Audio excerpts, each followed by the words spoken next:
Okay, so God has me with all these gizmos and gadgets, and so He's like, why didn't you grab the charger? I'm like, sorry. So here we go. All right, so this young girl is afraid of this man. And I realized this on Thursday because he was in an attitude. And she goes, I don't like it when he's like this because he's mean. And I said, oh, he's just got a tude. I said, I don't know what panties he's got in a bunch up his butt, but whatever. I said, I'm not afraid because he's not my God. God is my God. And I fear him because he can destroy my soul. I don't want my soul to be destroyed. I want to go live with God. I want to be at his feet, worshiping him and loving him and just adoring him for being such a good father, such a good creator, such a good God, such a good spirit in my life that he is changing everything. Everything is changing. And I knew 2025 was going to be different. So, I'm starting to see the favor, my husband's favor over my life. And so this is where when Esther is presented to the king and she earns his favor. And not only does she earn his favor because she is so in love with God and so willing to do the things that God is putting before her to save the people that he's telling her to save. Because remember, we're vessels. We're here to be a blessing. We're here to be an answered prayer to someone. And when we refuse to do those things that God is putting in our hearts, when we refuse to do the work that God is telling us to do, then we are preventing a child of his from receiving the blessing, from receiving the love that he has for them. So it is imperative that we always, always, always are obedient and sacrifice our ego and ourselves and do not look to save ourselves, because then we will lose ourselves. And that is something I told my husband. Oh my gosh. Oh, there's so much, so much, so much, so much, so much to say. Okay, so because I knew, so God was preparing. He was preparing. So after he said this, God says, okay, send him a text. Tell him that if he asks you to give up your dog, you will. So I sent him that. I said, if you ask me to, I will give up my dog for you because your love is more important. My love for you is more important than my dog. He's a dog. He's not human. He's an animal. And so, don't get me wrong, I love my dog. And I told him that. I sent him another text and I said, I am not going to resent you for giving up my dog. I am doing this voluntarily. And I said, I am not putting anyone above you except God. My dog is not above you. You are my leader. And God goes above that. And I said, but you have to understand, I am still going to be sad because this is my dog. I've had him for 3 years. I raised him from a baby. I feel responsible for him. So is it going to hurt? Yes, it's going to hurt. But I accept that hurting because I love you and I don't want to lose you if this is something that you absolutely desire. But I already know God has gone before me and I'm leaving it to God. I said, if I do have to give up my dog, then so be it. And then this happens. God goes, reach out to your aunt. She has dogs. So I did. In that moment, I sent a text and I sent a picture of my dog, and you can see him right here. Yes, his hair is growing back. He's healing. It's going to happen like that. And it's going to be back to back to back to back. And it's already started. It's a slow progression. But I'm seeing the signs. I'm seeing the things that God is saying are going to happen. And he's like, look, this is going to be fast. So you have to be ready. You have to be prepared. You have to already know what I want you to do. You have to already know where I want you to be, what words you have to say, and so then I began to realize that my spouse has been under a spell because he's been coming in late.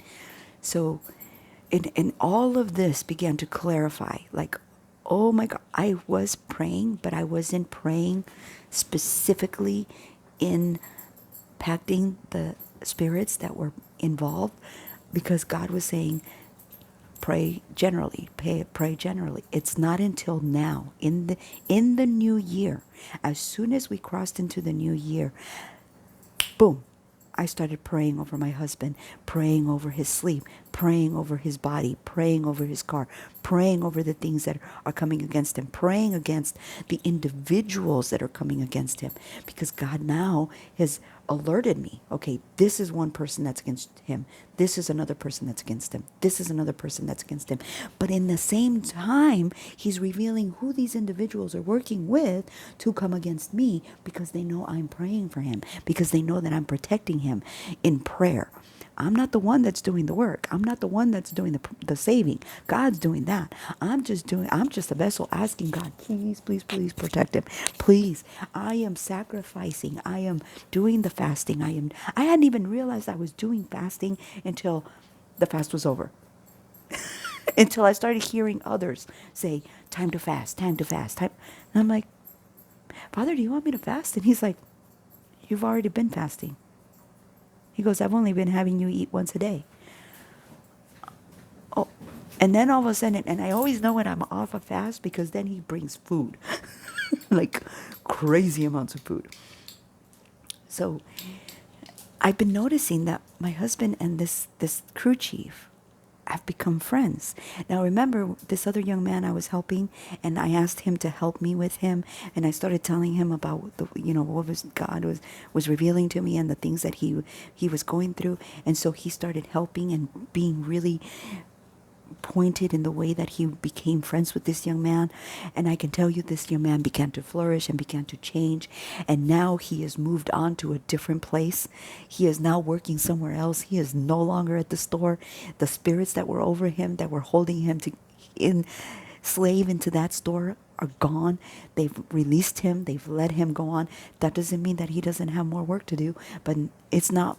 I've completed that assignment, and my husband became my co-pilot in that assignment. And now he's like, okay, we work together, like, and now he's taking the lead. He's now making this individual his, and he's like giving him, hey, this is how you need to do things. This is what a real man does. This is how a real man.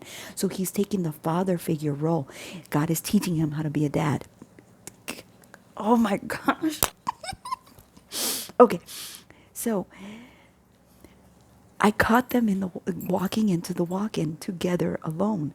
And I was like, that's, but God has got me thinking. He's like, why does he want this? I'm like, there's no cameras in there. The walk-in is insulated so no one can hear what's being said inside. And so God had me turn off and turn on the light slowly. So he had me turn it off, wait a second, and then turn it back on. And I said, you just told my husband that I turned off the light. He goes, yeah. He knows that it was you. He knows that you're aware that he's helping you, because he sees that he's realizing that I'm not there to flirt with these men. I'm there to help bring the light. I'm there to help them see for themselves who God really is and how they should be in God's presence. And so, I'm doing all of this. I'm being this way because this is how God wants me to be. And so I'm seeing the favor that my husband is giving over to me because of the things that he is seeing. So on Friday, he made a mistake. Well, I realized he did this on purpose. God. Okay, so my favorite pizza is Mega Meat. It's the one with all the meats, pepperoni, ham, sausage, bacon. They use hamburger meatballs instead of hamburger, which is our meatball. But anyway, so yeah, and so this was the situation that I was like, he says, he waited. He watches me on the monitor. He waited until I handed over the pizza and the woman walked out the door before he turned around and looked at the boss man and said, and this is after Thursday's conversation about the dog. No, that was on Friday, about the dog. And so this is after the conversation about the dog. And I'm still smiling at him. I'm still giving him googly eyes. I can't help it. I am in love with him. God has put the love of God in me for him. And I don't worship him. I don't put him above God. But I do love him. I do have a strong connection with him. And I want to help him be better and be more of a man of God. And so I talk to him about God. I text him all the time. He doesn't respond. It's not time yet, but it's coming.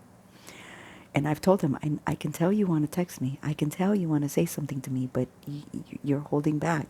And I said, just know that when you're ready, when the time is right, I will be open to receive what you have to say. And so, you know, because God had already told him, she's going to give up a dog for you. She's willing to sacrifice for you. So his way of showing me that my sacrifice is received, he purposely gave me a pizza that didn't belong to the order that I had given to this other customer. And as soon as I gave the customer the food, he turned around and said, I think I just gave that order the wrong pizza. I gave him the thin pepperoni pizza instead of the mega meat. And he looks at me and he says, is the customer still here? He knows the customer wasn't because he waited until the customer walked out the door.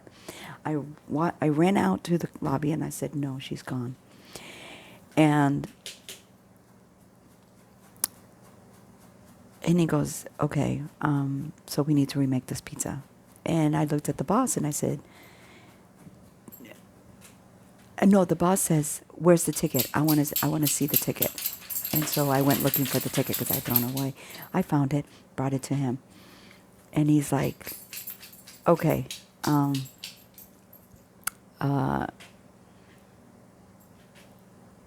put it right here. I said, do you want me to call her and see if we can get her to bring it back and give her the right pizza? And he goes, yeah, give her a call and, see if she'll come back. Or we can deliver it. I'm like, okay. So I called her, left her a message because she didn't answer. And I told him, I said, she didn't answer, so I left. And I'm talking to the boss. And who responds? My husband. He's like, did you leave her a message? I said, yes, I did. And he goes, okay. And he's like, yep, my bad. I made a mistake. Now remember, I had made a mistake earlier in last year. And I got written up for giving away the wrong pizza. So he was basically testing the boss and saying, write me up. I dare you.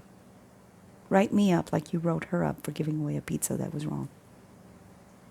And all I gave was 2 cheese pizzas. He gave them. He gave away. The pizza that he messed up was a mega meat. That's an expensive pizza. It's a $25. No, the medium is it's a $20 pizza. The 2 pizzas I gave away were only 2 pizzas. They're only $16. Yet he wrote me up for it. But he didn't write him up. And I'm not complaining. God is saying, be observant. See the signs. See what I'm showing you. See the connection. I'm like, okay. So my husband is taking full responsibility of the mistake. He's like, yeah, I should have checked. I can't believe I made that mistake. And I said, Ben, I should have verified the order before I gave it out. And he looked at me and he goes, yeah, you should have been my my safety net. You should have caught my mistake. I said, I know, and I didn't, and I'm sorry.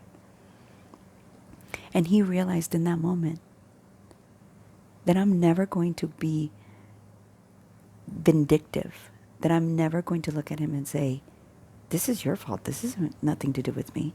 I took responsibility for what my portion of it was. I should have checked the order before I gave it out and made sure that it was the right order. But the reason he gave out the wrong pizza is because that was my favorite pizza, and he had noticed that in the last 2 days I hadn't eaten. The other 2 employees that were working on Friday with me, they went and ate pizza. Instead, I went to work. I went and I cleaned dishes. I went and I did bus tables. I went and I did more dishes. And then I noticed that he was trying to stay in the area where I was at, but the boss man kept popping up at the wrong times. And he was like, well, I can't be back there just talking to her because he's going to be like, what are you doing? You have other things you got to do, blah, blah, blah. So I'm washing dishes, and he comes over to put ice in the ice machines. But he didn't fill it up. He just did it to talk to me. And so I looked at him, and I said, you know what my favorite chore is? And he goes, what? Dishes. I love doing dishes. And he goes, you do? I said, yeah, that's why I'm always back here doing dishes, because I love it. It's peaceful. It just releases everything, every anxiety. I just feel so good about it. And he's noticed that when I do dishes, I don't spend a lot of time doing dishes. I get them done fast. Like he'll walk by one and he'll be like, dish bin's full. Wow, okay. So here's the driver is the one responsible for washing the dishes. But God has had me do dishes only when he is on shift as the morning manager, as the morning driver. When he's on shift as the like once the afternoon comes in, I don't do any more dishes. I don't do dishes on Mondays and Tuesdays. Well, I do them on Tuesdays because after they send home the driver and he's caught up the majority of the dishes, there is still a good amount of dishes that needs to be washed. I don't like, my husband is the closing driver at night, and I don't like leaving the dishes for him to do because it's not fair to him that he should have to wash our dishes and the night dishes, because that's part of the job of the driver, right? So Mondays and Tuesdays he closes. So if there's any dishes that need to be done, I will get them done to make sure that he doesn't have to do them. And then during Wednesday, Thursday, and Friday, I do his dishes, so he doesn't have to do dishes. He doesn't like doing dishes. He'll do them because it's part of his job, but he doesn't like it. I asked him, I said, he's standing there pouring ice, and I said, hey, Ben, what's your favorite chore? I didn't think he heard me, because sometimes he'll act like he doesn't hear me, and I have to ask him again, or I have to get his attention. And so he goes and drops the ice and comes back, and he goes, vacuuming is my favorite chore. I like vacuuming. I'm like, really? I'm like, yeah, I guess I can see that. I do like making lines, like patterns in the new carpets when I vacuum. I said, but dishes is still my favorite chore. I said, although I don't like laundry. Laundry sucks, and I have to do laundry today.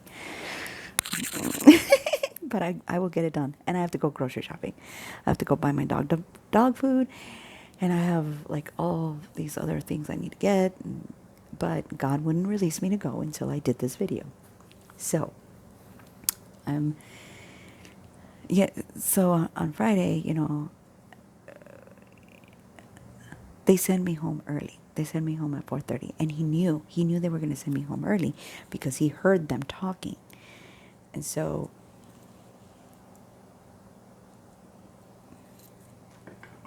when I saw him in the walk-in with the crew chief, I didn't get the revelation until after I had committed to give up my dog. Okay? Obedience. Blessings are on the other side. So the revelation came that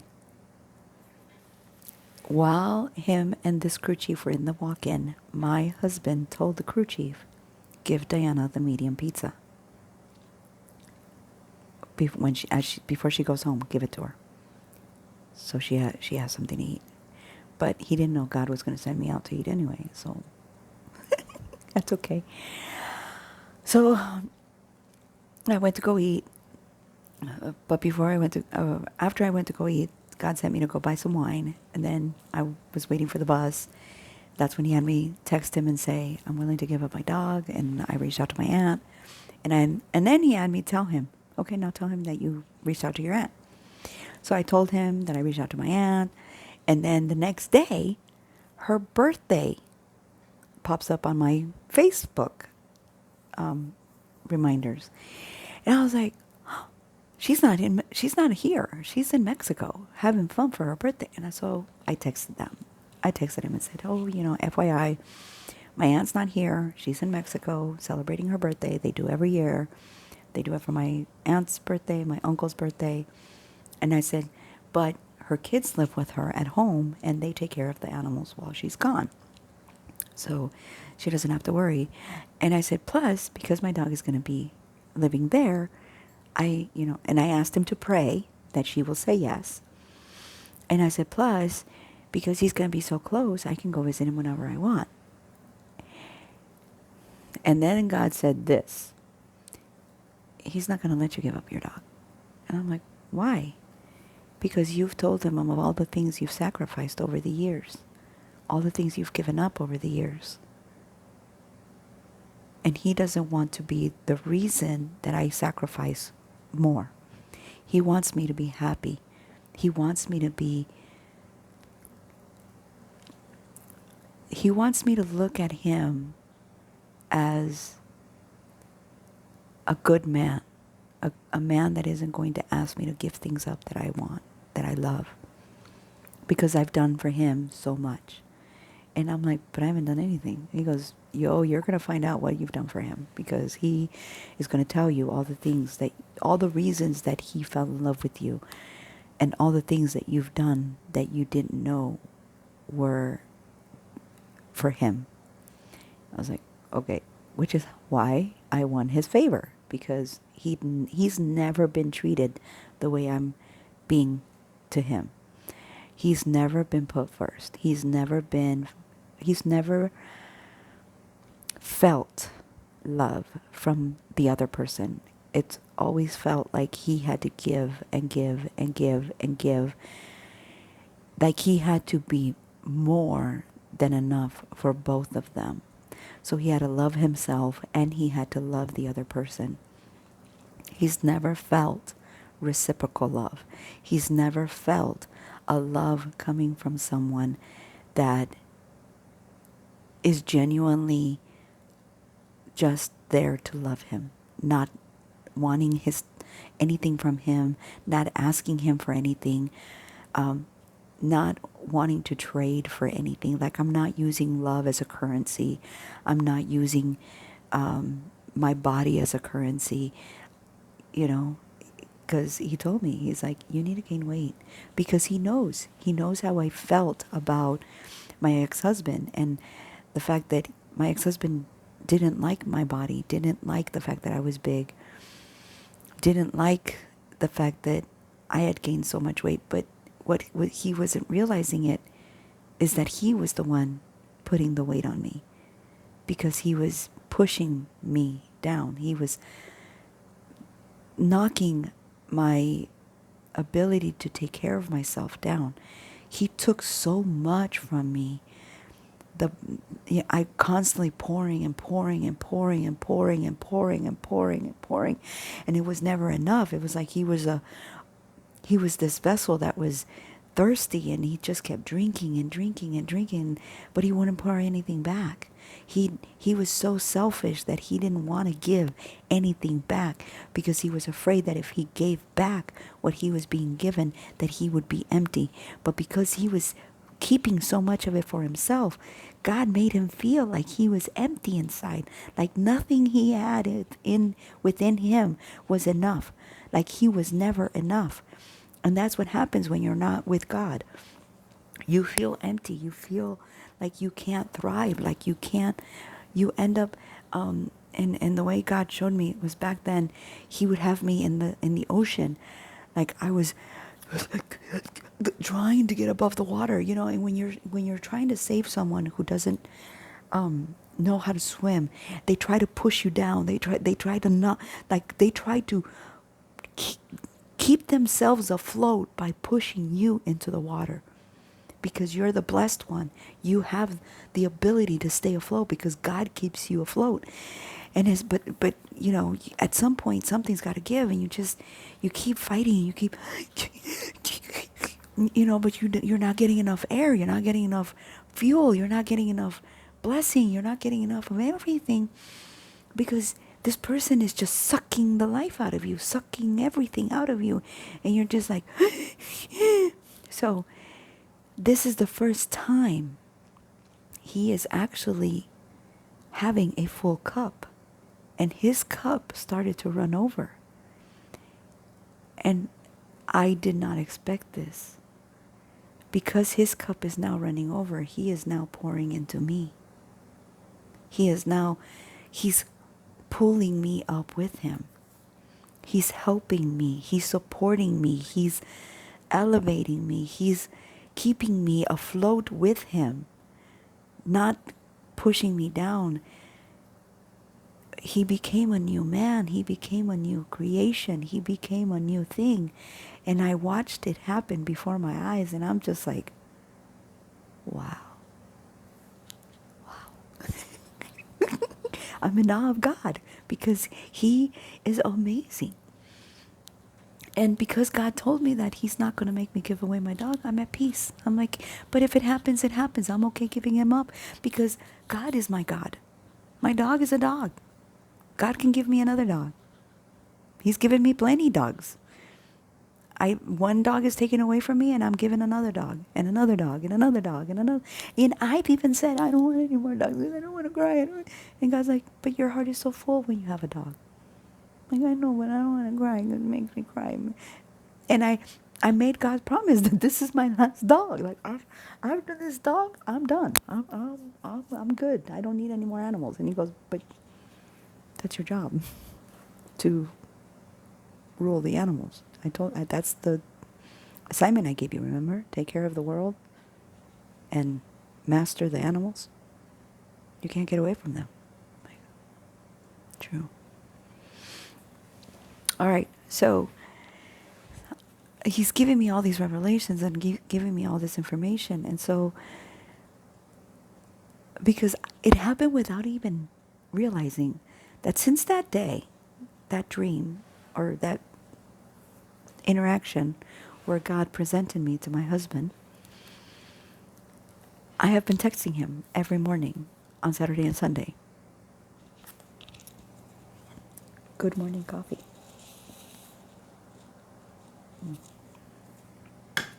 Yes, I know it's almost mid-afternoon and I'm drinking.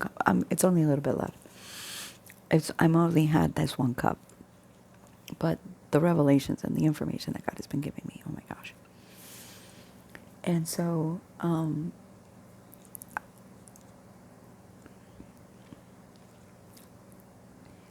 it happened on Thursday for the first time. He has realized that when he goes out on a delivery, I come up behind him and I leave for the day. Because God has released me. There was a while where I was staying till 6:30, 7 o'clock at night with him because I was standing in the gap. I was praying and asking God to come against the witchcraft, the evil thoughts, making sure that nothing against my husband came against him. And so at this point now, I am released from having to stay that late. But so he now knows. He's like, okay, so when I go on a run, she comes up behind me. So now he holds the door open for me. Although on Thursday. The door hit me. I was like, because my hands were full and I didn't have, and the door hit me, and I'm like, and I started laughing, and he looks at me, and I said, sorry, my hands are full. I couldn't stop the door from hitting me, and he just looked at me like, you could have been mad. You could have been like, seriously, you couldn't hold the door open for me. You knew I had things in my hand. Which normally women would say that, but I didn't. I took the blame. I'm like, yeah, I should have put my hands up, but I'm full. So on Friday, I was coming up behind him, and he held the. He made the conscious decision. He's like, "Ah, she's coming behind me. So he held the door, but this time, he let me walk through the door before he let it go. And so I I complained to him. I said, because back up a little bit. So before I left, I said, look, Ben, there's 4 people just standing around doing nothing. I could be taking the place of those 4 people, and I'd be doing work. And he goes, I know. And he laughed. He goes, I said, what's so funny? And he goes, I know how you feel. To be working, to be doing a job, and then to be sent home while others are standing around doing nothing. I'm like, I know. It pisses me off. And so when I walked out the door and I said,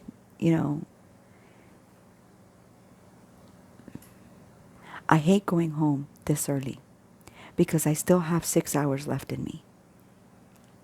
And he goes, tell them they're not doing you any favors. And I said, well, he said because I complained to Cody. I told Cody, I said, seriously? There's people who aren't working. They're not doing anything. I'm actually working. I'm moving, cleaning tables. I'm cleaning this. I'm doing this. And he goes, Diana, I can only keep you for an hour before you hit overtime. I'm like, okay. But last week you were okay with me working 7 hours of overtime. Okay, but today you can't have me do that. And I know who the direction was coming from. It was coming from the boss.